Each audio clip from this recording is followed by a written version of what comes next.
বড় পরাজয়ে সুপার 8-এ যাত্রা শুরু করেছে ভারত। রোববার রাতে আহমেদাবাদে দক্ষিণ আফ্রিকার বিপক্ষে ৭৬ রানে পরাজিত হয় স্বাগতিকরা। আর এই হারে শুধু পয়েন্টই হারায়নি, বরং নিজেদের রান রেটেরও বাজে হাল করেছে সূর্যা কুমারের দল।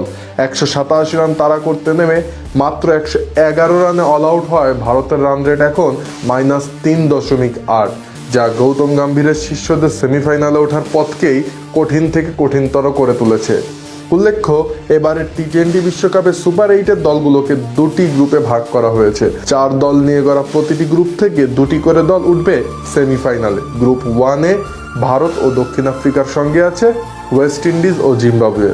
এখন স্বভাবতই প্রশ্ন জাগে, সেমিফাইনালে ওঠার ক্ষেত্রে একটি দলকে কি কি শর্ত পূরণ করতে হবে। প্রথমত, 4 দলের মধ্যে সবচেয়ে বেশি পয়েন্ট পাওয়া 2 দল সেমিফাইনালে খেলবে। যদি একাধিক দলের পয়েন্ট সমান হয়, সেক্ষেত্রে যে দল বেশি ম্যাচ জিতেছে তারা উপরে থাকবে। আর পয়েন্ট ও জয় উভয়ই সমান হলে নেট রান রেটের মাধ্যমে স্থান নির্ধারণ করা হবে। তবে নেট রান রেটও যদি সমান হয়, তবে দলগুলোর মধ্যে মুখোমুখি লড়াইয়ের ফলাফল বিবেচনা করা হবে। এখন প্রশ্ন হলো এই যে, ভারত সর্বোচ্চ কত পয়েন্ট পেতে পারে এবারের এই সুপার 8-এ? সেটি এখন সকলের কাছেই মোটামুটি পরিষ্কার। দক্ষিণ আফ্রিকার কাছে হেরে যাওয়ার পর দলটি এখন বাকি 2 ম্যাচ জিতে সর্বোচ্চ 4 পয়েন্ট জোগাড় করতে পারবে। কাগজে কলমে কাজটি সহজ, কেননা 26শে ফেব্রুয়ারি চেন্নাই জিম্বাবুয়েকে আর 1 মার্চ ইডেন গার্ডেনে ওয়েস্ট ইন্ডিজকে হারাতে পারলেই কেল্লা ফতে ভারতীয়দের। তবে এর একটিতেও হেরে গেলে ভারতের সেমিফাইনাল একরকম অসম্ভবই হয়ে পড়বে। যেটুকু সম্ভাবনা থাকবে সেটিও অন্য ম্যাচগুলোর ফলাফল এবং নেট রান রেটের উপর নির্ভর করবে। খালি চোখে ব্যাপারটি এত সহজ মনে হলো, ভারতের জন্য অপেক্ষা করছে ঘোরতর বিপত্তি। কেননা বাকি 2টি ম্যাচ জিতলেই যে ভারত সেমিফাইনালে উঠে যাবে, ব্যাপারটি